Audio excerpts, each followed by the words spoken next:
On agenda this week, I talked to Health Minister Lawrie Hooper MHK and Tynwald Petitioner Alison Ritchie about the health and social care complaints regulations due to be considered this week in Tynwald. Previous debates on this topic have described the process of getting your complaint heard as a bureaucratic minefield and talked about health professionals closing ranks against complainants. So are the regulations independent enough to satisfy the growing number of complainants who feel badly let down? I began by asking Minister Hooper what's the motivation for bringing these regulations forward. So the key thing is essentially replacing the independent review body, the IRB, with a proper health and social care ombudsman. That's the aim of these regs. So for a long time, it's been very difficult to navigate the complaints process across health and social care. I think that's fair to say. It came across in the debate last April. Lots of personal experiences people have shared. I've had constituents with the same issues. It's difficult to navigate the complaints process, and actually when you get through the complaints process, then getting the IRB to pick up that complaint and do something with it if there has been a problem is also very difficult and very time consuming sometimes. And so the intention behind these regulations is to streamline the complaints process actually inside health and care in the first instance, to make sure that all of our commissioned service providers have a robust complaints process as well as Manx Care themselves, but then also making sure that that next stage, that escalation point, if things haven't gone the way that you'd expected them to and you didn't get the resolution that you need, that you have the ability then to go to an ombudsman who will have an independent oversight of that process and who will be able to respond quickly and keep you up to date with changes and the way your complaint is progressing. And it's basically just, in a nutshell, that's it. It's making the complaint system fit for purpose from right the way at the ground level when you're dealing with individuals and service providers in health and care, right the way up to having that proper independent ombudsman having the overall oversight of the whole system. And in terms of this then, if, for example, I end up going into Nobles for a broken finger and end up getting my appendix taken out, what's the first thing that I do in terms of issuing a complaint, assuming, of course, the appendix didn't need to be taken out? So the first step is to engage with the service provider themselves. So the first question would be to Manx Care's team, why did you take my appendix out? I don't think it should have been taken out. I need to resolve this. And then the first conversation would be with the people on the ground saying, well, actually, this is why we did it. And as long as that explanation is satisfactory, obviously it doesn't need to go anywhere because your complaint's been resolved. But if it hasn't been resolved, I think it's 3 days, the regs say, it's in terms of on the ground with the people involved, it then gets escalated in terms of, right, now there needs to be a proper investigation, you need to get a proper formal response from Manx Care setting out what their view is on the complaint and what the response is, and if the complaint is upheld, what they're going to do about it, and actually then invite you in at the end of that process to talk and get feedback directly from the service. If then that isn't the answer you want, so if Manx Care say, for example, we don't think the complaint's upheld or we're not going to investigate it or whatever reason, you can then take it to the Ombudsman. Equally, if Manx Care are taking too long to investigate your complaint, you can take it to the Ombudsman before their investigation is finished as well, because ultimately this is one of the other problems we've seen in the past. And the Ombudsman will then undertake its independent inquiry and make sure that the response that you got from Manx Care actually is right, and if it wasn't, the Ombudsman will then produce recommendations saying, well, actually this is what needs to happen. And then it'll be up to the department in its role as regulator to make sure that those things are done. One of the comments that was made in the Tynwald debate back in, was it April 2021, Mr. Speaker said words to the effect of government employees are closing ranks. How does the new, what's it called? It's the Committee of Ombudsmen or Health and Social Care Ombudsman Body. So how is that established, and how does that stop officials closing ranks and talking a person's complaint out? So in the first instance, there are time limits built into the regulations. So in case of Manx Care, with your appendix example, Manx Care have to respond within a certain amount of time. So there is no way of talking out to the complaint, because after a certain amount of time has passed, then they have to respond, or you can escalate it to the Ombudsman because they haven't done what they're supposed to do. When it gets to the Ombudsman themselves, they've also then got strict statutory time limits that they have to abide by, or they have to explain themselves as to why not. One of the other requirements is they have to keep you as the complainant regularly up to date, and that's another issue that we have. People saying, well, I made a complaint 6 months ago and I've barely heard anything about it. And so again, it's about making sure that there's more involvement with the complainant, it's more transparent, it's more accountable, and so that's why we're trying to make sure that these things that we've seen happen in the past obviously can't carry on happening. And then in terms of that new committee is made up of health professionals, isn't it? So it's going to be a combination. So as with any of the tribunals that exist, there'll be requirements for some members. So, for example, we want to make sure there's at least one medical professional or recently retired medical professional on the body. We want to make sure there's one social care professional or recently retired social care professional, but the others will be lay people in the same way that the current IRB is constituted with lay people, because ultimately you don't necessarily need medical specialists to investigate these complaints. That will be part of it, but ultimately this is about ordinary people getting the kind of response and the treatment that they expect. And one of the best ways of ensuring that is you let ordinary people have a role in resolving those issues. So the Ombudsman body, I think it's up to 9 members, and a certain number of them will be, like I say, a social carer or a medical professional, and there's no reference to the others because there are no specific requirements, essentially, for the rest of them. So other than the few people on the body who we think we do need certain people from a certain background, the rest of them will just be members, ordinary members, rather than lay members, might be a better way of thinking about it. And how are they appointed? The Appointments Commission. So again, that's a part of another process. So from my perspective, the appointment should be independent of the health service. It shouldn't be the Minister for Health appointing people onto the body that's going to oversee complaints. The Appointments Commission is the process we normally use on the Isle of Man to have a slightly more independent approach. So it'll be up to the Appointments Commission to run that recruitment and appointment process. And equally, if there are then issues with members of the board, for example, not doing their jobs, then the Appointments Commission will be responsible for having a process to also deal with potential removal of members if that becomes necessary. So all of that needs to be independent of the department. Then in terms of complaints, I mean, if we've advanced to the Ombudsman and effectively they've made recommendations, the recommendations, for example, to Manx Care has the ability to either respond positively to the recommendations or to basically say, actually, we don't like that recommendation, so we're not going to do it. The department then has the ability to direct the Manx Care, but in both these cases it is may. So the Manx Care may take notice of the recommendations, and the department may direct Manx Care, but both of those leave the option that Manx Care decides, actually, I'm not going to bother with this, and the department says, yeah, it's going to be too hard for Manx Care to do, so we're not going to enforce it. How is that truly independent? The oversight there then, as with everything on the island, will sit with Tynwald. So the Ombudsman reports are public. They won't be squirreled away in a shelf somewhere. Tynwald will have access to them. So if, for example, something that's perfectly reasonable has come down and Manx Care has said, oh, we don't want to do that, even though it's reasonable, and the department has said, yeah, we don't want to do it either, actually, any member of Tynwald could then say, actually, hold on a second, no, that's perfectly a reasonable recommendation. Either justify why you're not doing it or go away and do it. And that really is the ultimate arbiter of any really oversight for any government process is Tynwald Court. So that's where that ultimately will sit.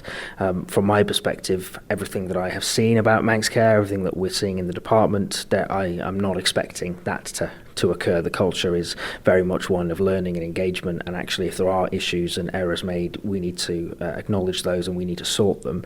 And I think that's definitely the attitude that I'm seeing from Manx Care on the ground, is definitely the attitude we're trying to impress inside the department as well, and I'm seeing that from department staff.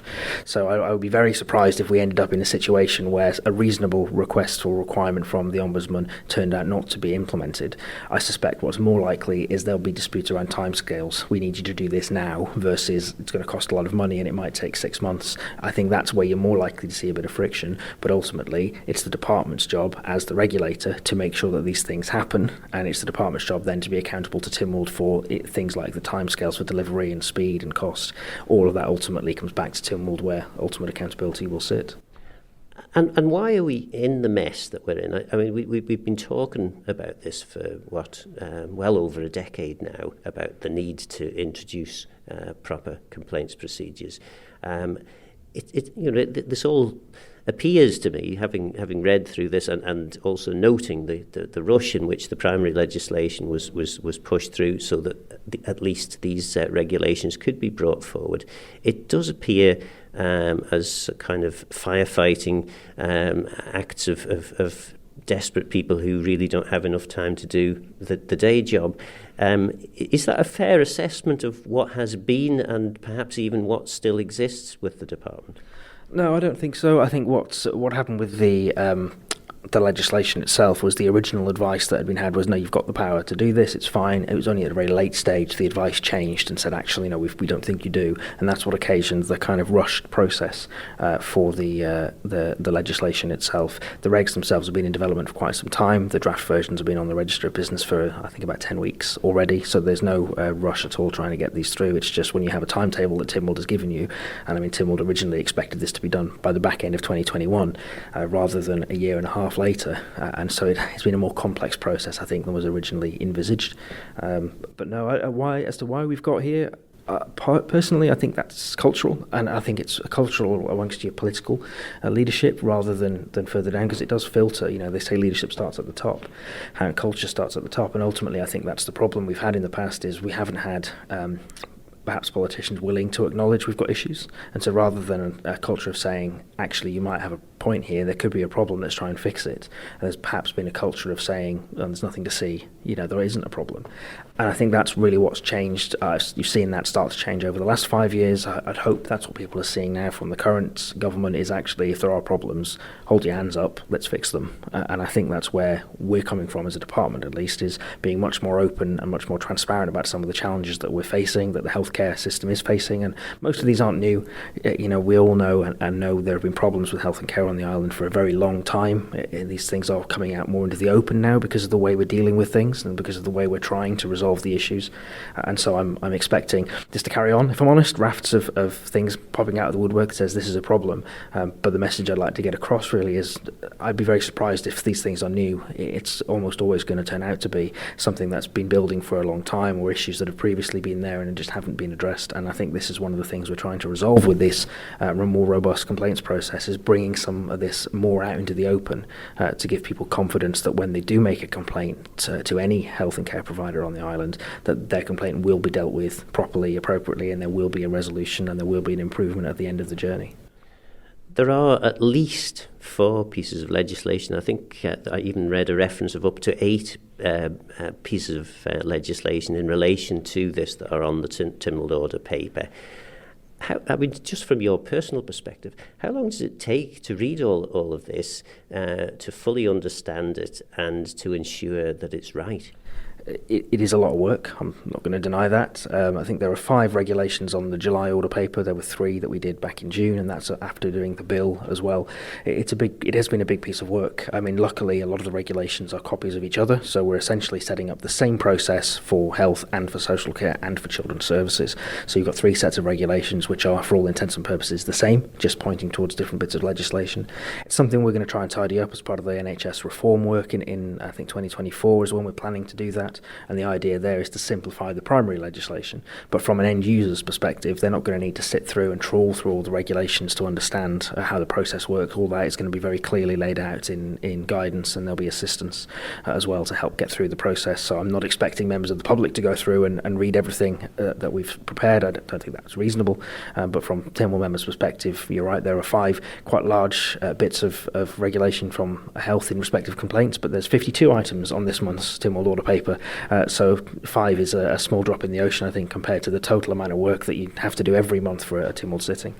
And in terms of your items, I mean, I've read through the explanatory memoranda, and one particular one in relation to it, I think it was the health bit of the regulations, I spotted 5 typos. I mean, they were relatively minor things, but it does, I don't know, it's certainly from my previous days when I was a Tynwald member, if the explanatory memorandum isn't right, it then makes you think, well, how much of the actual legislation is flawed as well? So is that something that members should be concerned about?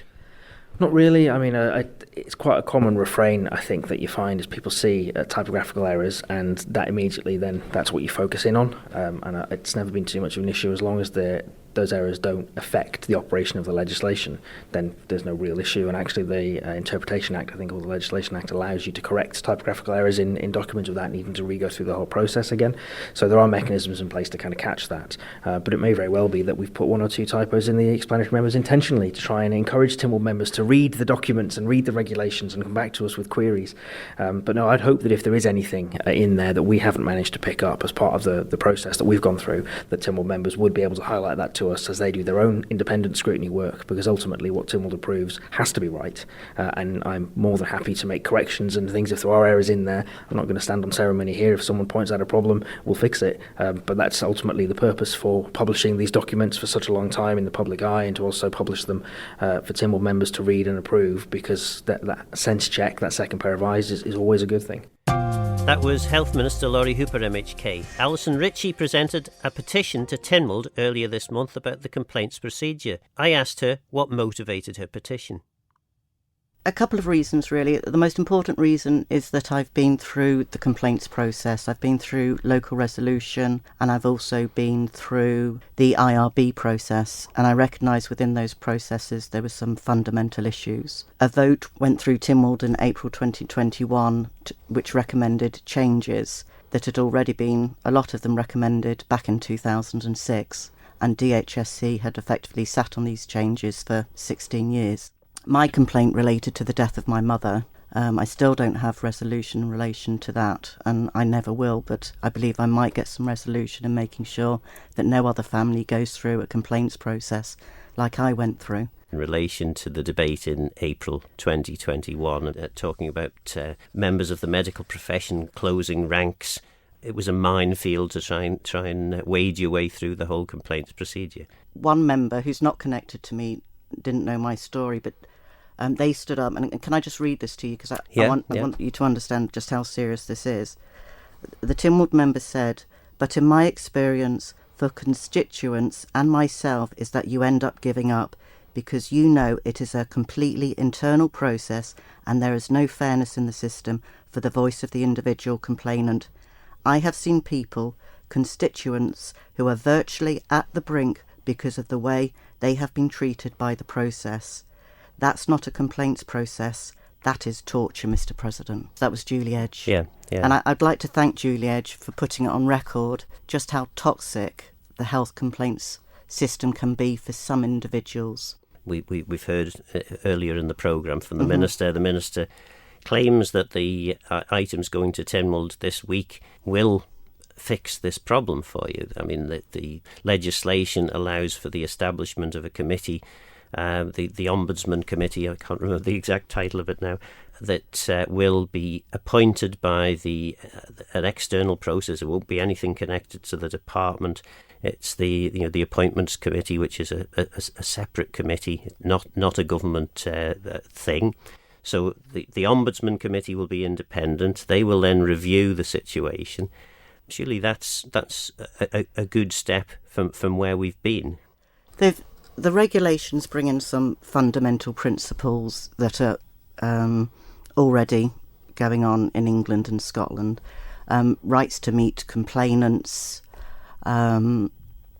reports, timescales. I mean, these are basic administrative issues. But the fundamental problems remain that DHSC are controlling a healthcare ombudsman. This healthcare ombudsman is not independent. The previous ombudsman, I mean, there was a debate in 2020, and the public were told via Hansard that the independence of the independent review body, the Minister for Health at the time said the clue is in the name, they're independent. And I wrote a paper to Tynwald and said, is the clue in the name? Are the independent review body independent? And I went through several aspects of the independent review body that I'd sort of picked up on the way through. And Minister Alison sort of made comment during that debate that it has to be guaranteed that this independent body is independent of the department and government. So I went through some aspects, and during my complaints process, I was looking at things like medical advice and all the rest of it. And I was concerned about processes at local resolution in the Nobles Complaints Department as to how they were treating people. So I contacted the then Director of Public Health and said, I think you need to look at this because they're in danger of harming people. And she responded to me and said, as the Director of Public Health, I provide independent medical advice to the independent review body for health complaints. And I'm a bit confused about that. How can a Director of Public Health have two hats on her head, public health and providing independent medical advice to the independent review body, but not help a member of the public when they effectively whistleblow to say, you've got serious problems in this department.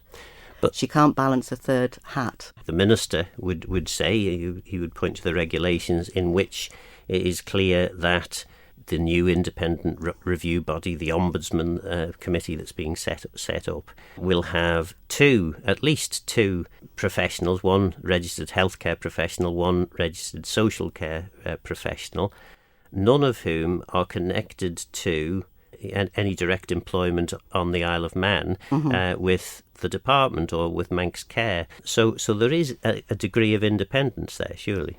We've been told that before, Phil. We've been told that this independent review body was independent, and when you look at the Tynwald Commissioner for Administration report, you find out that the AG's been providing legal advice, and that in fact what it appears from that report is that when she was asked to go in to investigate potential maladministration within the IRB, DHSC Chief Executive put a stop to it.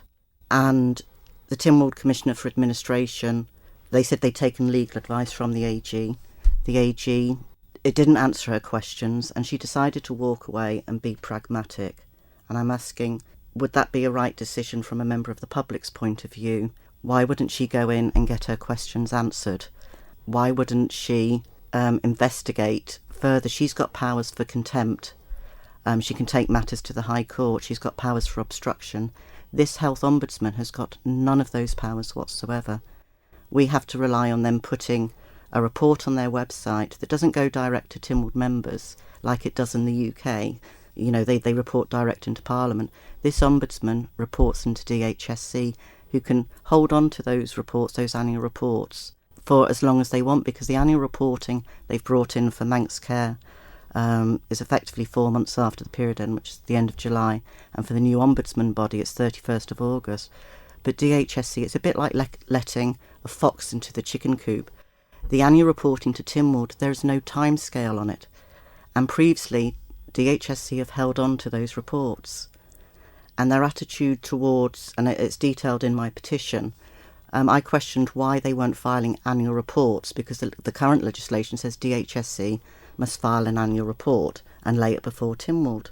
And the response from the department was, well, that legislation doesn't say we must file an annual report every year. I think there's a thing called the spirit of the law, and when Tynwald members were approving that legislation initially, they had some expectation that an annual report would be filed every year, and this is why, and there's lots of things like that, and we don't have time today to go through it, in the proposed regulations, that similar problems could arise. So what could the Minister say this week in Tynwald that would give you reassurance in relation to all of this? I think there's a lot in the regulations that need to be tied up. For instance, I think this Ombudsman needs to report directly to Tynwald. There has to be political scrutiny. DHSC are the puppet master. They deal with regulation, enforcement, they're dealing with strategy, they're dealing with policy. You know, there's a lot of jobs in there, and the system is operated independently across the water. The CQC can inspect here, but they can't regulate and enforce. That's DHSC, and there's nothing in these regulations. Two crucial words, aren't there, in the regulations? Two may clauses there. So the Ombudsman makes the recommendations, and then Manx Care may choose to implement the recommendation, or they may choose not to. And also the department may direct Manx Care to actually implement the recommendations, but equally they may not. Now, the Minister, when I pressed him on that, said, but that's okay, because ultimately, if the department is acting unreasonable, Tynwald can hold the department to account. Are you reassured by the Minister's words? I can't see anything. I mean, we're talking about healthcare. So there could be complaints coming in. For instance, the endoscopy, there was 150 people that, you know, it was dreadful. While all of this is going on, harm can be caused within our healthcare sector. The staff can't do anything about it. You know, duty of candour only came in April last year. And in relation to that and what the Minister says, I would like to refer to something he said in Tynwald when he was a backbencher. Now, I respect that the Tynwald debate at the time was referring to the regulation and inspection regime and not the complaints process. But I think some of the problems that he foresaw when he was a backbencher relate directly to the complaints process. Would you mind if I just read what he said? And obviously he's referring to regulator here. And if you go through in your own mind and just change that name to effectively the Ombudsman, the same problems are here. So he says in October 20, Minister Hooper says, "Thank you, Mr. Speaker. I was not sure when to raise this issue because the schedule references back to the other provisions in the bill in respect of what happens when something goes wrong. I'm not overly happy." Well, I'm not overly happy at all with what is in the bill as drafted. This amendment is an improvement, but I'm still not quite sold on this because it talks about the department still being the body that makes the decisions. So the inspectors can come in and say, "We found a real problem here and you need to do something about it." And the department can say, "Thanks very much. We're deciding not to take action," and the regulators themselves have no power. They cannot say, "You must take action." The department is the body that says, "Actually, we must take action." Then even when the department says, "Yes, we must take action," Manx Care, "You must do this," Manx Care can say, "No, I'm not going to do that. Thanks very much." And the department can issue them with a direction, "You must do this." And if Manx Care don't do that, there's nothing in the bill that says really what's going to happen. And I think the minister will say, well, Tynwald can sort that out. But we could have cancer patients not getting the correct chemo. We could have all sorts of things going on at the hospital. And while everyone's debating and arguing about this, and there's no timescales for issuing these directions in the current regulations, people could be dying and being harmed. And that's how serious this is. When you don't put timescales in and clear procedures as to what happens in relation to directions, then there's going to be confusion and there's going to be harm and deaths. And in relation to the duty of candour, which DHSC have belatedly brought in, it was brought in 2014, and it basically means that you've got to report harm to the patient. In the first year alone at Nobles, there was 20 candour incidents. 6 patients have died. That's how serious this is. Now, I know that not a single member of staff at Nobles Hospital would have wanted any of those incidents to happen. But now we're getting those figures through and the hospital's got serious problems, and I feel very sorry for the staff on the front line because they're working really hard. They're short-staffed up there. They can see what's going wrong. The new board of Manx Care, I think, are doing a pretty good job. Teresa Cope, every time something goes wrong up there, the first thing she says is, "I'm sorry." Which is a step in the right direction. Which is a step in the right direction, but you don't often hear that from DHSC. Very rarely. My message to Tynwald members today is they're aware, a lot of them are aware of my personal circumstances. They're also aware, far more aware of me on attitudes within DHSC. Tynwald members, through a vote, asked DHSC to bring these regulations before them by November 2021. We're now in July 2022. That is how much respect DHSC have got for the wishes of Tynwald, who were put there by the public. And I'm asking Tynwald members to send a clear message back that this is not good enough, that you're late and you've now got a month to put this right. This is absolutely unacceptable. Tynwald members have to stand up for members of the public because they've been harmed and people have died, and this is serious. But there's time between now and when it's implemented, when they want to bring it in October. There is time now to correct some of these fundamental issues that are in here, to put in some timescales and ensure that there is some sort of committee, that the island gets a properly constituted independent ombudsman. Because the minister knows that this ombudsman is not entirely independent. There's a clear conflict here. You don't think this is truly independent. The minister, when he was talking to us earlier in the programme, seemed to imply that he thinks it's independent. Is that not good enough? I'm a bit confused by that comment, Phil, because I've got an email here dated 3rd of April, and the Minister Hooper emailed me personally, and he said, "I agree this phase of the Ombudsman will not be truly independent. This is because we can't establish an entirely independent body using regulations. We need primary law, which is in the legislative agenda to be brought forward during this administration." So even the Minister agrees with me that this is not a truly independent ombudsman, and I would like the public to understand that they're not getting a truly independent ombudsman. So I suppose what you're really looking then from Tynwald, from the minister at least in Tynwald, is an absolute commitment that that piece of primary legislation is going to be delivered during this administration. Absolutely, yeah. I mean, I know MHKs have asked for the reason why it couldn't be delivered now. I don't know if they ever... and they said, oh, it's legal v-res or whatever it is.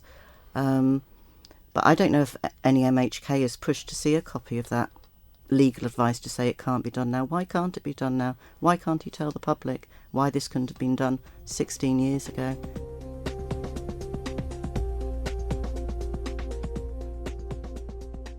So did Minister Hooper win you over, or do you think Alison Ritchie has a point? Is it good enough to allow Manx Care and the department to ignore the Ombudsman's recommendations?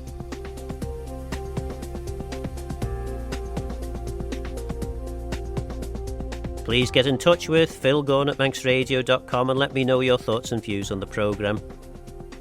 But for now, I'm Phil Gorn. Goramayu. Thanks for listening.